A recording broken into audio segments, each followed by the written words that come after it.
Oke, selamat datang Tokonet semua. Jadi kita kembali ke Sinyal Ngobras ya, edisi 15 sampai 21 Januari 2024, di mana di minggu kemarin ini cukup epic sekali ya, dalam artian hal-hal yang kita tunggu yaitu ETF spot yang udah kita rasa mulai dari kuartal 4 ya pengajuannya, terus akhirnya dikabarkan ACC, bahkan saat ini sudah live untuk transaksinya. Teman-teman boleh cek di TradingView untuk masing-masing tickernya ya, yaitu ada iShares milik BlackRock dan seterusnya. Bahkan ada beberapa hal yang menjadi pro kontra nih setelah adanya ETF ini gitu loh. Jadi kontranya seperti Vanguard, yang dimana Vanguard ini salah satu perusahaan aset yang mereka tuh memanajemen aset ya, terutama dalam segi uang dan sebagainya macam lah ya. Jadi mereka manajemen aset itu tidak berminat untuk melisting yang namanya Bitcoin ETF spot gitu. Jadi sebenarnya Bitcoin ETF spot itu apa? Jadi Bitcoin ETF spot itu kurang lebih seperti teman-teman. Jadi teman-teman punya Bitcoin gitu ya. Jadi punya Bitcoin. Nah, itu nanti itu dicetak gitu, dicetak di jaringan lain. Kalau kita lihat ada namanya wrap Ethereum ya kan. Wrap Ethereum apalagi sih Mas? Ya itu kayak dibungkus. Jadi 1:1 ya. Jadi maksudnya di sini itu kayak dikemas aja. Nah, Bitcoin yang aslinya itu tetap disimpan teman-teman ya. Tetap disimpan, itu disimpan di Coinbase. Ada beberapa manajemen investasi ya, itu yang melistingkan aset mereka itu di Coinbase ya. Ada juga di tempat-tempat lainnya, ada Gemini dan macam-macam. Jadi balik lagi ke masing-masing perusahaannya mereka mau naruh di mana. Dan ada juga Grayscale ya, yang kemarin isunya itu 4.000 BTC. Sebenarnya apa sih, bener gak sih itu dijual Mas 4.000 BTC dari Grayscale ke Coinbase. Nah, itu nanti kita bakal bahas ya. Intinya adalah pada dasarnya FOMO terkait di ETF ini udah mulai mereda ya. Jadi jangan kaget kalau semisal kemarin Bitcoin 2 hari lalu 49.000, sekarang udah ke 43.000 gitu kan, tuh udah kayak turun berapa tuh, udah turun $6.000 sekitar mungkin 11-12% ya, itu lumayan dalam lah untuk Bitcoin. Jadi potensi turun juga masih cukup ada ya gitu. Jadi harapannya teman-teman di sini tuh tetap stay stay aware ya, bahwa terkait dengan hal-hal sentimen ya terkait dengan ETF ini udah reda ya. Jadi bisa dikatakan ini kemungkinan akan berpotensi koreksi. Kurang lebih seperti itu penyesuaian. Dan kebetulan di 3 hari lalu di tanggal 11 Januari ya, itu secara sentimen untuk Bitcoin itu Greed and Fear and Greed Index itu di angka sekitar 76. Itu extreme greed teman-teman. Jadi kayak udah orang terlalu FOMO itu pada saat posisi Bitcoin di harga 46.000 ya. Jadi ya ada potensi dia lanjut turun sih gitu. Nah, kita langsung aja nih ke sentimen di minggu lalu ya. Selain itu, teman-teman boleh cek di tokonews.com ya. Teman-teman boleh cek di sini. Nah, ini teman-teman bisa lihat ya di Toko News. Di aplikasi juga ada. Teman-teman buka aja di bagian beranda, bagian home.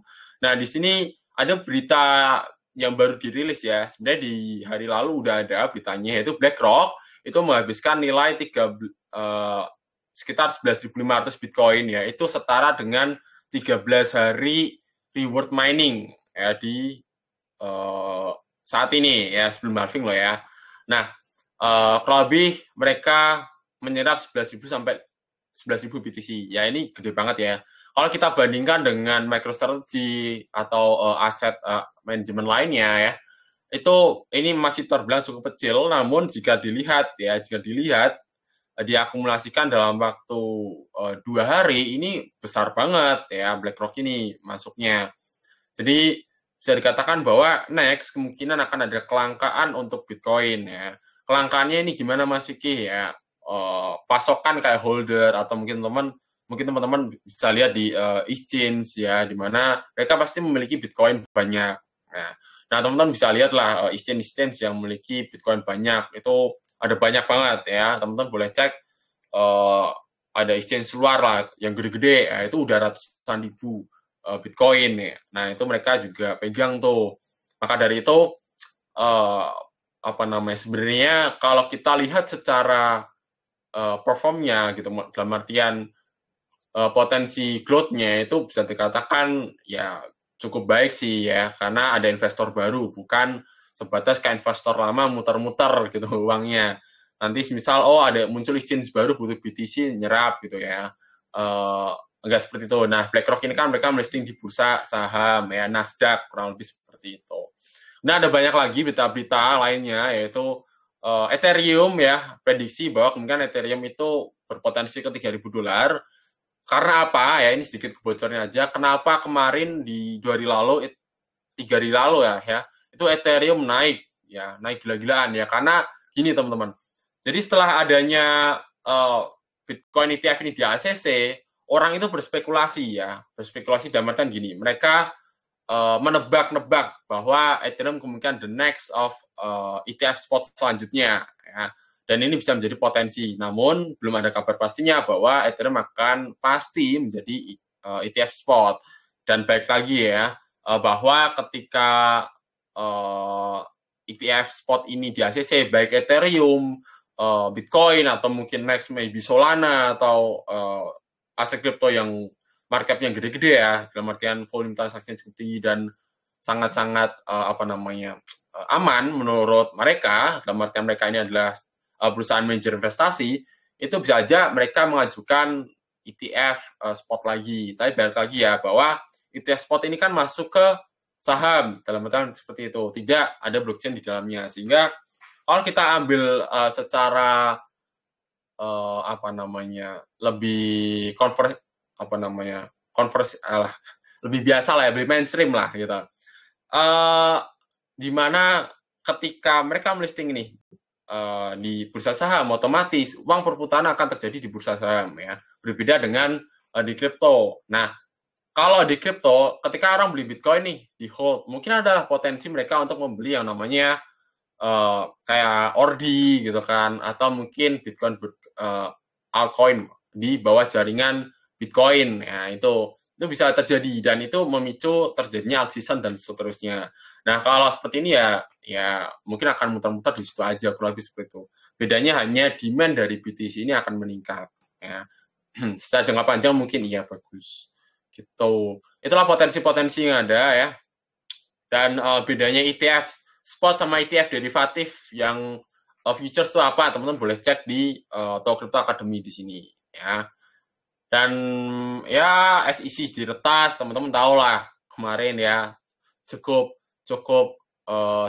ambigu lah ya gitu. Dalam artian ya orang bilang kayak kok bisa ya SEC ini diretas? Mungkin ada potensi juga bahwa itu pengumuman terjadwal ya. Tahu maksudnya pengumuman terjadwal itu kayak gini teman-teman.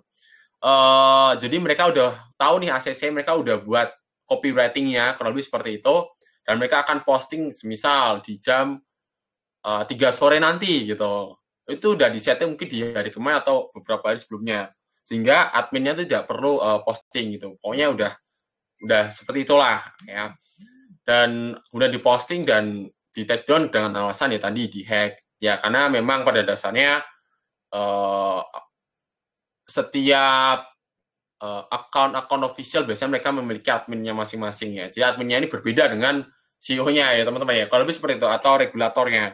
Jadi semua punya bagian. Intinya kalau udah kabar ya berarti pasti bakal dikasih. Kalau lebih seperti itu.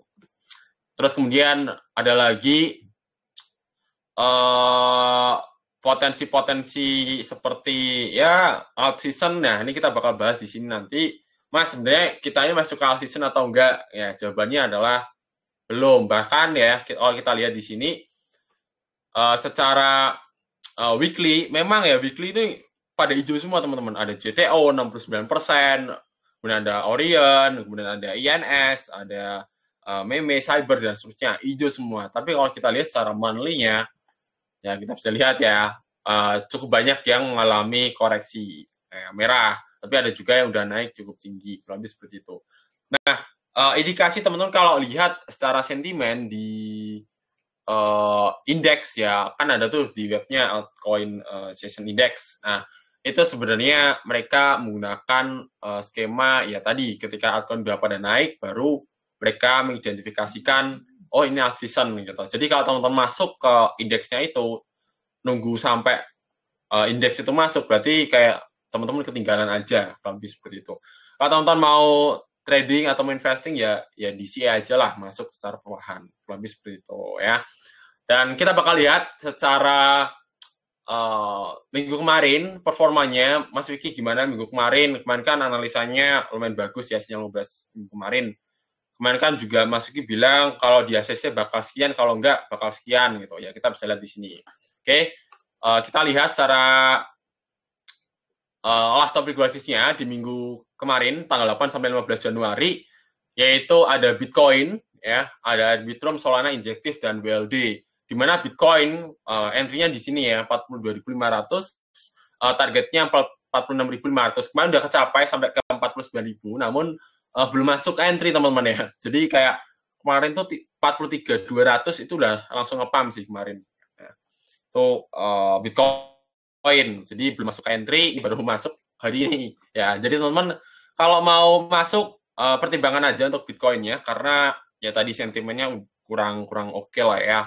Karena ETF-nya udah di ACC dan kemudian akan ada masa koreksi gitu. Nah, ada Arbitrum ya. Arbitrum ini 41% kenaikannya, ini gede banget ya. Kemudian ada Solana 9,8%, Injective 14,61%, dan ada WLD 27,58%. Ini di minggu kemarin, teman-teman boleh cek ya. Kemudian ada lagi adalah sebagai basis-nya di minggu kemarin, yaitu ada RNDR ya. Ini naik sih untuk RNDR, Matic, SRP, dan AXS sekitar 9% dari harga pembukaan kemarin. Ya kita bisa lihat tadi lah di bubble price-nya bahwa aset kripto untuk altcoin hampir semua minggu kemarin minggu kemarin itu mengalami kenaikan. Kemudian ada untuk people itu minus 21% gitu ya. Dan disclaimer ini bukan analisa pribadi aja, bukan ajakan beli atau jual karena ya teman-teman boleh adjust ya, ini hanya pertimbangan aja terkait dengan trennya. Jadi teman-teman bisa melihat tren misal teman-teman lihat teman-teman hold RNDR nih, trennya gimana ya? Apakah naik apa turun ya? Nanti akan aku bantu untuk teman-teman memetakan gitu kurang lebih ya. Fungsi sinyal ngobras. Kemudian kita lihat topik basisnya di minggu ini yaitu ada cyber, ada mover, ada rare, link dan rune di mana ada potential profit itu 7,7% dan seterusnya rata-rata 7%-an. Karena ya balik lagi ya kita lihat bahwa Bitcoin kemudian akan terjadi koreksi ya di minggu ini dan harapannya teman-teman itu tetap berhati-hati aja ya gitu.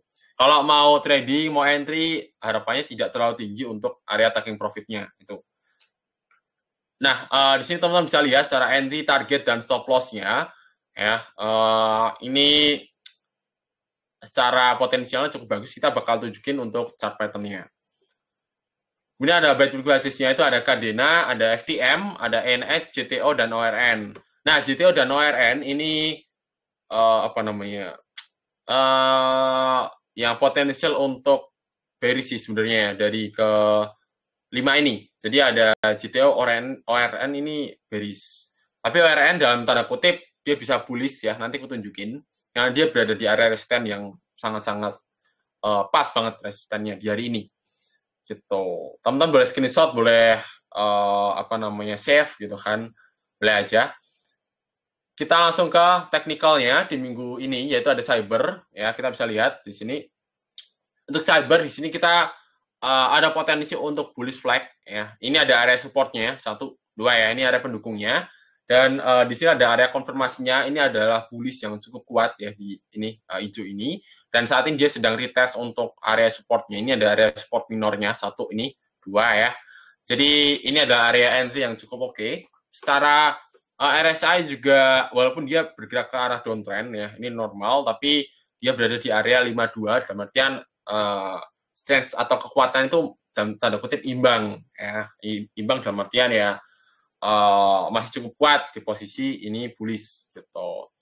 Kalau posisi bullish dan RSI-nya itu di area ini itu cukup bagus teman-teman. Dalam artian bullish tapi normal, kurang lebih seperti itu logikanya. Ya. Ini baru aja entry kena siang ini, tonton boleh lihat ya. Kemudian ada lagi untuk mover. Nah, ini kemarin di bulan lalu ini masuk ke top gainer atau crypto terus menerus ya, ini gila banget nih mover. Ya. Dan di sini kita bisa lihat ya secara teknikal, sebenarnya sama aja untuk mover, di mana dia ada potensi untuk naik gitu kan. Nah, ini ada area supportnya ya teman-teman ya. 1, 2 nih, 1, 2, 3 ini area stop loss-nya aku ambil di sini karena agak rawan aja. Karena apa? Ini teman-teman udah naik gila-gilaan untuk mover. Tapi saat ini aku lihat bahwa ini potensi masih cukup bullish karena ya kita bisa lihat secara supportnya. Kalaupun kita tarik garis di sini, ya ini masih cukup bagus dengan indikasi di sini ada bullish engulfing. Nah, secara teknikal ini masih cukup bagus. Dan mover ini potensinya sekitar 8%-an. Kita bisa lihat di sini. Area take profit-nya nggak tinggi-tinggi kok teman-teman. Masih cukup terukur. Dan sebenarnya ada beberapa level yang ini harus lewati sih sebelum ke area 28,73 dolar. Yaitu ada area ini teman-teman. Jadi ini area 28 dolar. Ini area resisten. Dan menurutku dengan posisi bullish engulfing seperti ini ada 2 kali ya berarti ya potensinya ya. Itu cukup bullish lah. Gitu. Ini ada area resistance-nya. Nah ini paling sideways bentar teman-teman ya. Sideways ke area ini bullish gitu. Ini terus kemudian kalau dia nyentuh ini dia terus gagal, supportnya di ini. Jadi mover cukup oke. Ya, kemudian ada rare. Rare ini sama ya. Waduh ini udah ngepam duluan nih rare. Padahal ini tadi analisa aku di sini ya teman-teman ya. Jadi di pembukaan ini secara candlestick ini cukup bagus sama seperti mover tadi, di mana ada bullish cukup kuat di sini di closing ya. Ini pembukaan langsung bullish dan harapannya ini sanggup mempertahankan harga. Kayak kemarin injektif di minggu kemarin ya, itu injektif langsung ngepam teman-teman di hari Selasa ya, hari Selasa Rabu itu langsung wah naik kena TP. Bentar banget itu injektif kemarin. Karena kemarin udah aku kasih tahu juga bahwa kenapa dari sekian banyak analisaku kok injektif yang menarik gitu, kurang lebih seperti itu. Ini ada potensi juga untuk rare, di mana ada potensi plus 7%-an. Kalau teman-teman entry sekarang ini benar-benar sekarang loh ya, sekarang banget nih, itu 5%-an. Nah, menurutku kurang oke lah ya, karena ya 2% itu juga lumayan. 2% kalau 100 juta berarti 2 juta tuh ya. Gitu. Ini cukup bagus untuk rare. Kemudian ada link. Nah, link ini berpotensi dia mengalami kenaikan juga. Ini ada bullish engulfing. Chainlink mungkin nggak akan, menurutku ya, kalau dia sideways seperti ini, ya dia tidak turun-turun, RSI juga cukup bagus. Kalau tidak turun-turun, dia langsung naik, bisa nih. Ya. Karena ini ada bullish engulfing, udah tembus, ini sebenarnya udah closingan apa namanya, resisten ya di sini ya, udah di closing, udah di atas itu dan dia sedang retest paling di area ini sih sebenarnya 5,3. Cuma kalau aku lihat bahwa ya Bitcoin ada potensi untuk koreksi sedikit sih. Jadi tak rasa untuk altcoin juga akan ke bawah sedikit lah, kurang lebih seperti itu. Kalau teman-teman jumpai link di 15,172 itu kayaknya oke sih buat beli sih. Gitu ya.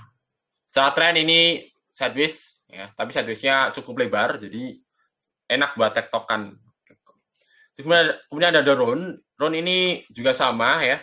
Jadi RUN ini nih kita bisa lihat nih. Secara teknikal walaupun dia udah turun, ya, dia sedang berada di area resisten dan dia sedang mencoba. Namun percobaan ini terasa cukup bagus karena di sini ada bullish engulfing balik lagi. Ya, ini trennya cukup kuat untuk RUN. Dia potensi untuk plus sekitar 7,56%. Gitu. Itulah ke 5 koin yang berpotensi bullish di minggu ini ya. Dan balik lagi, analisa aku tuh tidak selalu tepat teman-teman ya. Karena pada dasarnya bearish bisa menjadi bullish bisa menjadi bearish, balik lagi ke sentimen. Dan ya aku bukan whales yang bisa mempergerakan harga dan aku juga bukan orang yang berpengaruh dalam artian band Bitcoin langsung turun anjlok gitu, enggak ya. Jadi enggak seperti itu. Aku juga orang biasa dan aku hanya membatasi terkait dengan trading plan aja ya teman-teman ya, itu yang penting. Kapan stop loss, kapan entry itu teman-teman harus tahu. Gitu. Terus kemudian kita ke 5 coin yang berpotensi bearish di minggu ini, yaitu ada Cardena. Nah, Cardena ini kita bisa lihat ya, Cardena ya. Ini ada area resistance dua kali dicoba ditembus gagal. Aku memetakan bahwa kenapa di sini ini 2 kali gagal, ternyata di sini ada area resistance ya. Nih, satu ini sama sebenarnya ini area next resistance-nya nih. Ya. Ini area resistance selanjutnya sebenarnya. Tapi aku lihat bahwa ya ini potensi apa namanya? Potensi gagalnya cukup besar sih untuk Cardena ini untuk turun. Untuk naik. Potensi besar untuk turun ya. Kalau bullish sih bisa aja kalau dia closing di atas 1,323 dolar dalam artian ya membentuk bullish engulfing atau trend yang kuat ya, bukan sideways ya. Lebih seperti itu. Kemudian untuk area supportnya untuk Cardena itu di 1,069 dolar. Ini untuk supportnya. Sebenarnya ada support pertamanya itu di 1,15 dolar di area ini. Gitu. Tapi aku lihat bahwa ini potensinya dia kan udah naik cukup tinggi ya untuk Cardena ya. Saya rasa dia juga bearish nih untuk next-nya. Kemudian ada FTM. Nah, FTM ini yang ya head and shoulder untuk apa namanya Phantom. Indikasinya adalah head and shoulder di sini. Dan dia tinggal membentuk kakinya aja. Kalau kita lihat di sini ya, secara candlestick-nya itu ini ada area resistance ya. Ini support ketembus dari resisten dan di sini udah mencoba namun gagal. Ini di closing bergerak merah ya, dalam artian ya ini potensi untuk turun ke area 0,3541 dengan potensi minus sekitar 10% untuk Phantom. Kemudian ada INS, Ethereum Name Service, di mana ini kita lihat ya, itulah kenapa aku lihat bahwa INS ini sebenarnya potensi bearishnya lebih tinggi daripada FTM, walaupun tadi FTM itu head and shoulder ya indikasinya. Karena di sini teman-teman, ini percobaan break ya, ini ada bullish engulfing, menurutku dia harusnya bullish, tapi aku melihat bahwa kok ditolak lagi gitu ya, ditolak lagi sama market. Jadi aku lihat bahwa ini nggak sekuat itu deh gitu ya untuk bullish engulfing-nya. Jadi INS ini akan berpotensi koreksi sih di 19,92 dolar. Kemudian ada JTO ya. JTO ini lumayan nih, JTO kemarin yang teman-teman lihat analisaku di JTO yang pas listing itu di area ini sih kurang lebih ya. Itu udah plus sekitar 70%, lumayan tuh. Nah, sekarang JTO ini aku lihat bahwa dia berpotensi untuk retest supportnya di area ini ya, 2,183. Balik lagi, bisa aja dia langsung nge-pump di sini ya, bisa langsung nge-pump karena biasalah koin yang baru listing itu sentimennya cukup kuat gitu. JTO.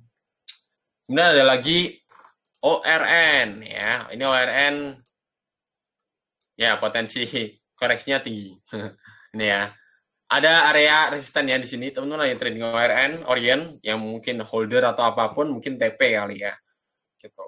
Nah, ini ada potensi aja nih ngelihat ya. Ini potensinya bearishnya cukup lumayan dengan potensi bearish sekitar 11,17%. Walaupun mungkin di 2 minggu depan dia bisa lebih dalam lagi ya.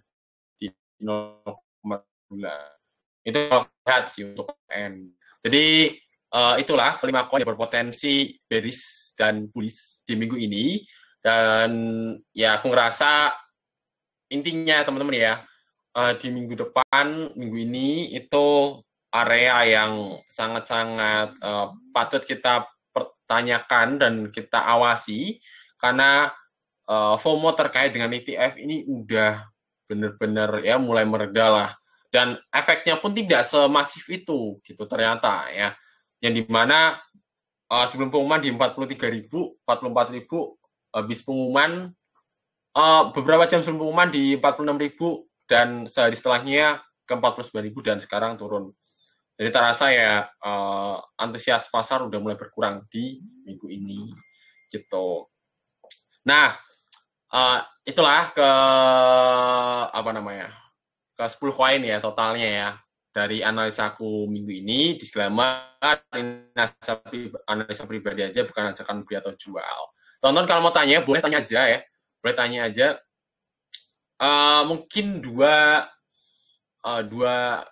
penanya chat ku pilih sama satu penanya live ya. Dalam artian teman-teman boleh ajukan pertanyaan, nanti ku pilih.